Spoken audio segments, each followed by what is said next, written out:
बाबर आजम की वापसी, क्या ऐसा ही है? फ़खर ज़मान इवेंट से पहले फिर से इंजर्ड, ऐसा ही है? और एशिया कप से पहले वो जो सारा झमेला एक पाकिस्तान की रीत रही है कि कोई भी इवेंट ऐसा ना गुजरे जिसके अंदर ये सारे केओस ना मचे, ऐसा हो ही नहीं सकता है। एक दफ़ा फिर जो है लग रहा है, पता लगना स्टार्ट हो गया कि हाँ जी कोई इवेंट आने लगा है और हमेशा की तरह इसी तरह सिस्टम चलेंगे।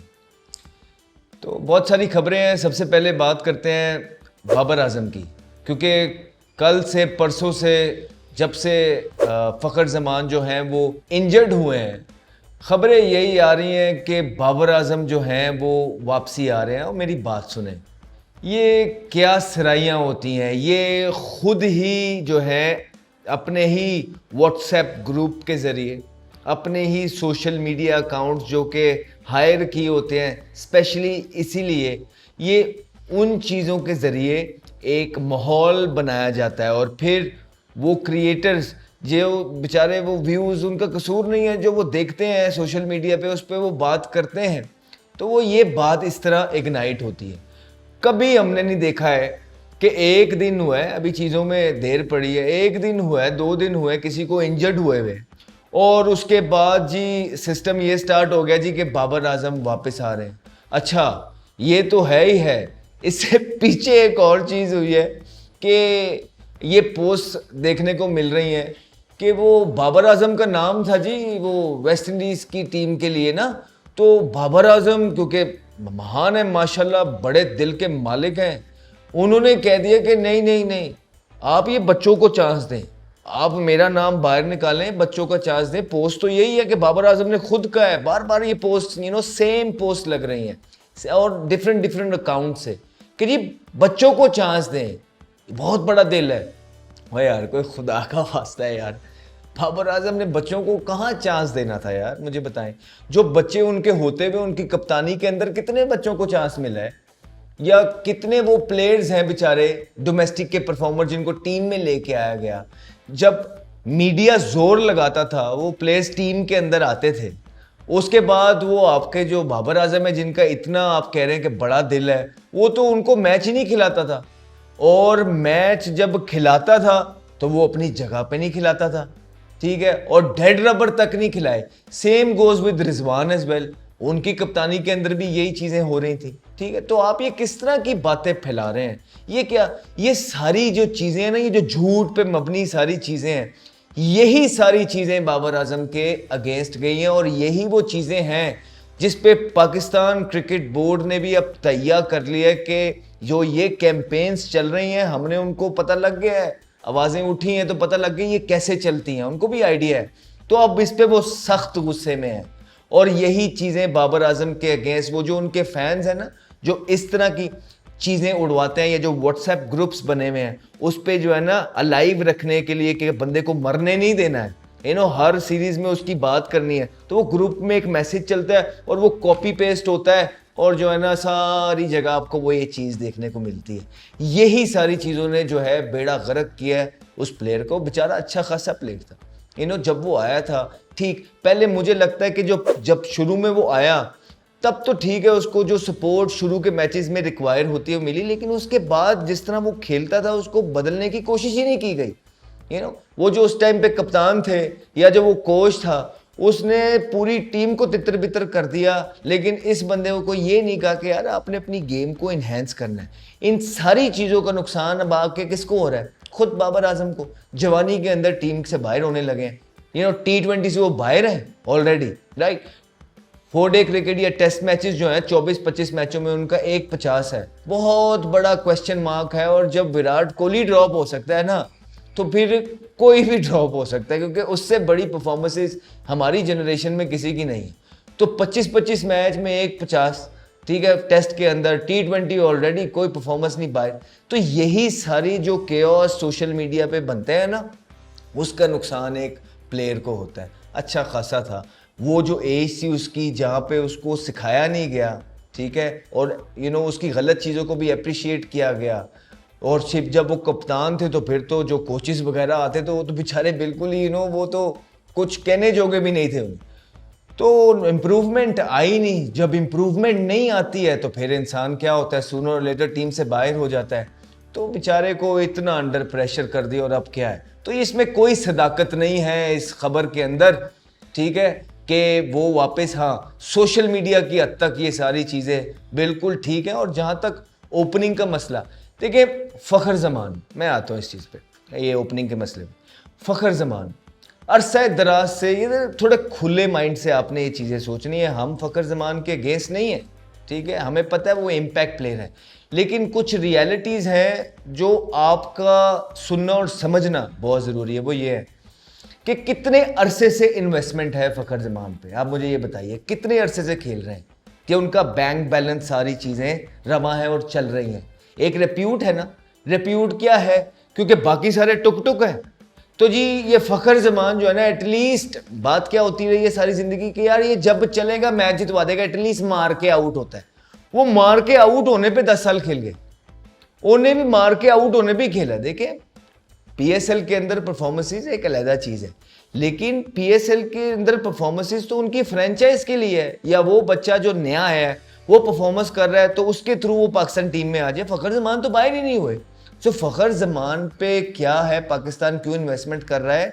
जब मैं हमेशा आपसे कहता हूँ कि टीमें बनती हैं इवेंट्स के लिए, तो अब इवेंट्स के लिए जब टीम बनती है फ़खर ज़मान की, आप सबसे पहली चीज़ ये करें कि T20 के जो इवेंट्स हैं, ठीक है, वनडे को भी साइड पे रखे, उस पर भी आ जाते हैं। बहुत आपको जिद होगी ना कि वनडे के निकालो, वो न्यूजीलैंड का मैच निकाल के, उसके अलावा वो भी जो पाकिस्तान हारा, उसके अलावा भी वनडे पे भी आ जाएंगे, हमें कोई मसला नहीं है। कितने अरसे से क्रिकेट खेल रहे हैं और क्या परफॉर्मेंस है, सिर्फ T20 पे रहते हैं।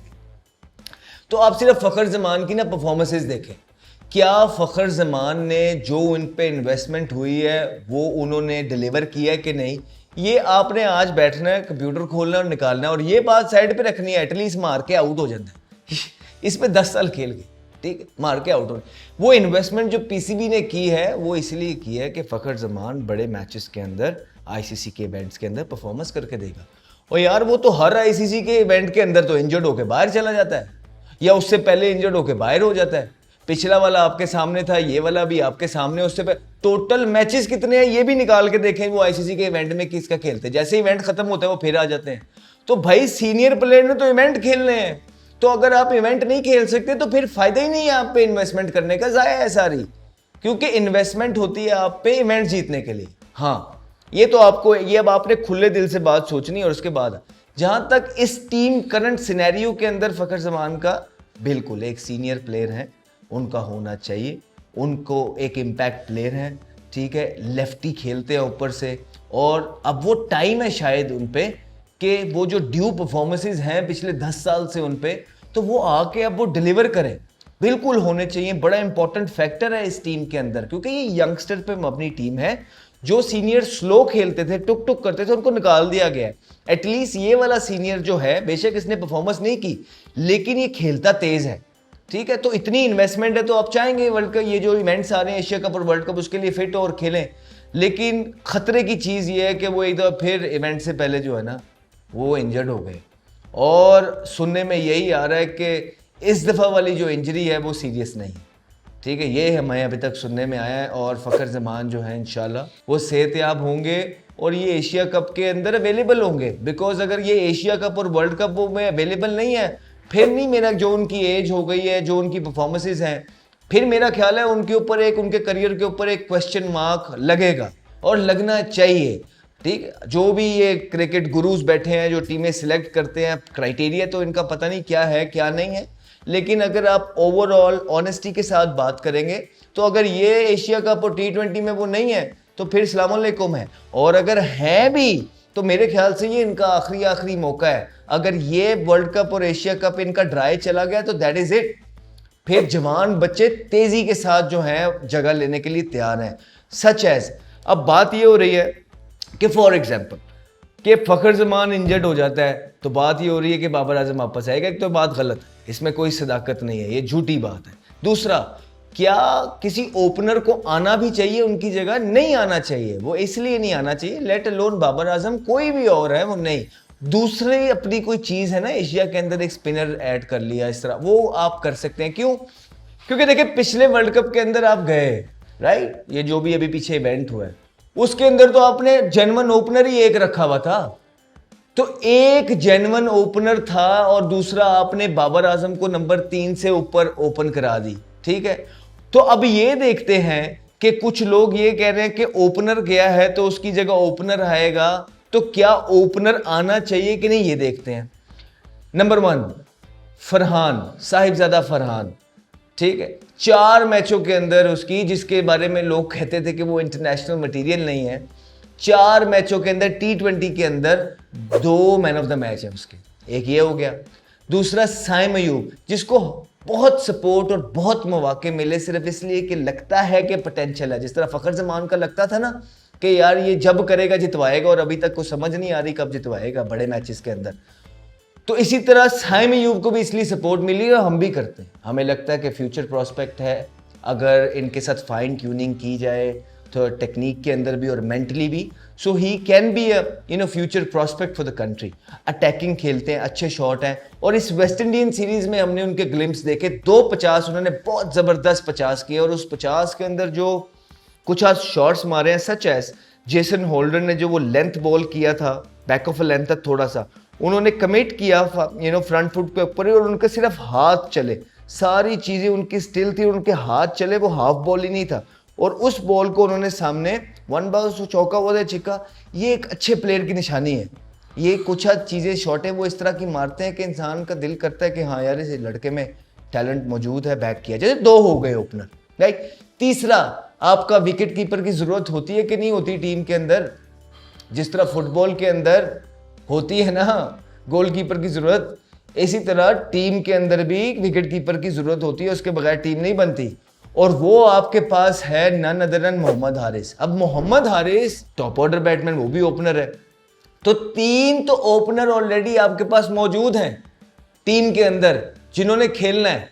उसके बाद अगर अल्लाह ना करे फखर जमान फिट नहीं भी होता ना, फिर भी कोई ओपनर नहीं आता, ठीक है। ये आपको अपने 3 अभी गिरा दिए, और उम्मीद यही है कि इंशाल्लाह, क्योंकि बड़ी इन्वेस्टमेंट है फखर जमान पे, और हम चाहते हैं कि ये जो 2 इवेंट आ रहे हैं इसमें से फखर जमान और जो 2-3 सीनियर प्लेयर रह गए ये हाथ खड़ा करें and lead from the front, और पाकिस्तान को मैच जितवाएं, इंशाल्लाह मैचेस जितवाएं, परफॉर्मेंसेस करें।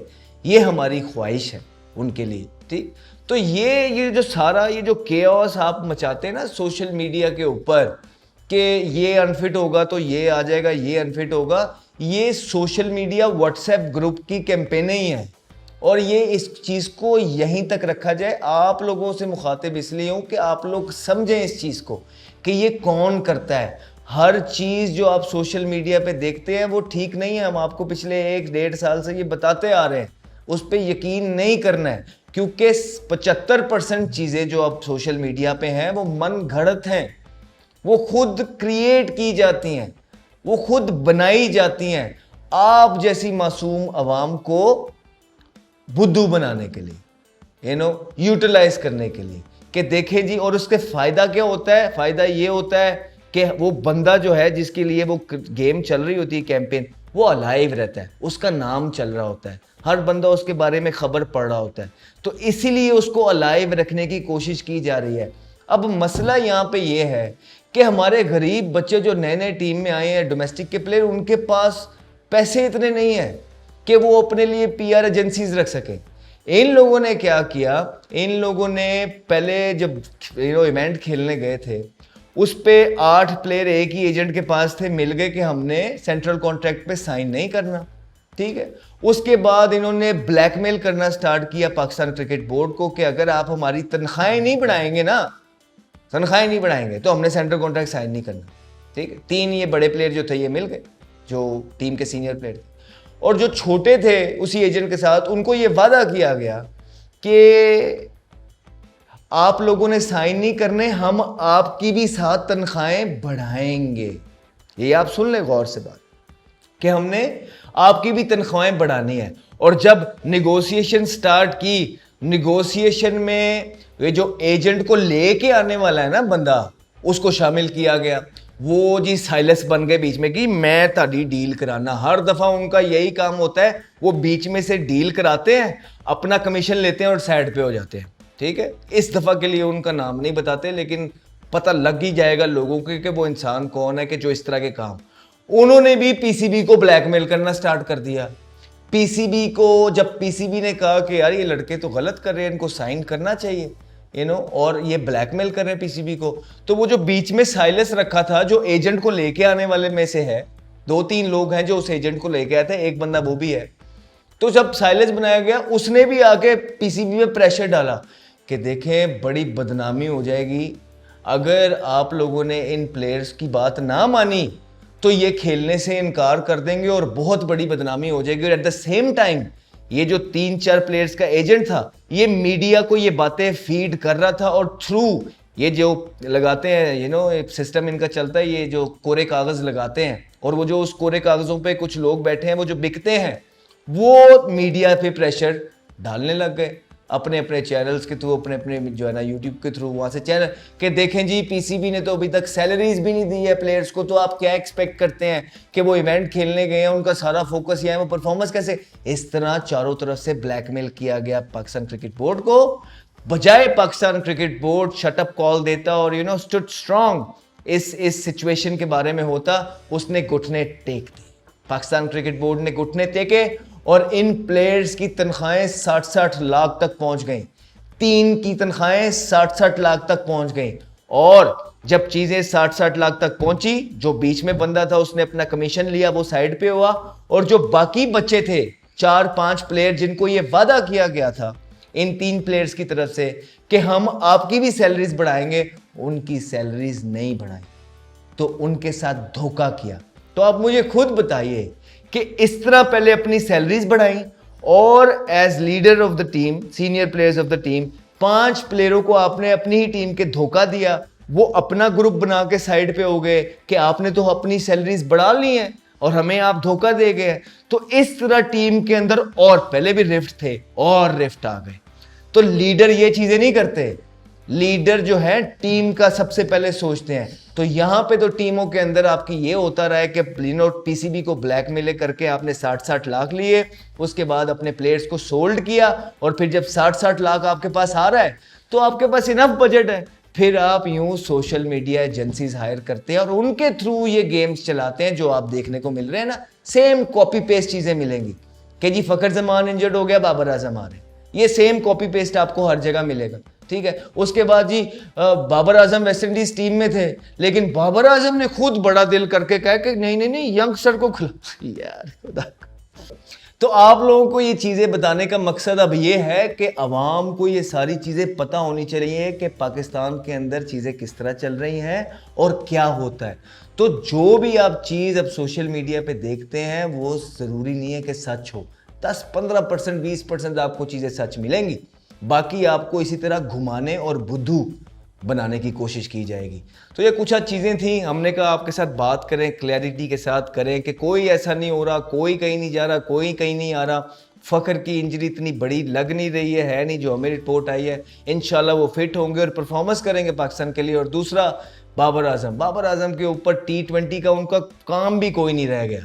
आप लोग उन पे ज़्यादा प्रेशर पड़वाते हैं, जो इस तरह की ट्रेल उनका कोई काम नहीं है। हाँ, वनडे टेस्ट में भी 25 इनिंगें फेल है, वनडे आप इस तरह करके उनको वनडे में भी प्रेशराइज करते हैं। तो अगर आप सबके फेवरेट प्लेयर हैं, हमारे हमें भी अच्छे लगते हैं, पाकिस्तान के लिए हम दुआ करते हैं वो परफॉर्मेंस करें। ये वनडे के अंदर आप ऐसा ना करें कि यहाँ पे 50 कर देंगे, उसको वहाँ ले आओ, इसको यहाँ, ये नहीं होने लगा। तो आप अननेसेसरी उसके लिए दरवाजे बंद करवा रहे हैं चीज़ों के, उस बेचारे पे और प्रेशर डलवा रहे हैं। तो उनको वनडे क्रिकेट खेलने दें। आगे सीरीज़ है वेस्ट इंडीज़ की, अल्लाह करे वो 2 सेंचुरियाँ लगाएं, बड़ी बड़ी सेंचुरियाँ लगाएं, और सेंचुरी लगा के एक तो अपना बहाल करे कॉन्फिडेंस को और पाकिस्तान को मैच जितवाएं। पता है क्यों? क्योंकि अब 4 हल्के हैं ना, तो 3 हल्कों में से या 2 हल्कों में से ये भी आवाज़ें आने लग गई हैं कि क्या इसको वनडे में भी होना चाहिए कि नहीं, क्या ये टीम का माहौल ख़राब होगा, सीनियर प्लेयर्स ये करते रहे हैं फिर ये आते हैं क्या। ये बहुत सारे क्वेश्चन मार्क अभी मौजूद हैं जो पीसीबी में डिस्कस भी होते हैं और मीडिया के सर्कल में भी और एक्स प्लेयर्स में भी डिस्कस होते हैं। सो बराए मेहरबानी अगर आप उनका भला चाहते हैं तो बस क्वाइट रह के उनके लिए दुआ करें, और जब वो परफॉर्मेंस भी करते हैं किसी को कुछ दिखाने की ज़रूरत नहीं है, चुप करके उनको अप्रिशिएट किया, उनकी अप्रिशिएट, अगर आप ट्विटर यूज़ करते हैं ट्वीट करें अगर आप उनका भला चाहते हैं। अगर आप नहीं चाहते तो लगा ही रखें ये स्यापा जो आप सोशल मीडिया पे व्हाट्सएप के ग्रुप के थ्रू वगैरह ये कैंपेन्स चलाते हैं, लेकिन एक बात याद रखिएगा, वो आपके फेवरेट प्लेयर के अगेंस्ट ही जाएगा। अपना ख्याल रखिए, take care. Henry, and he's got pumped for a big one. Talented young man, Ahmed Shazad.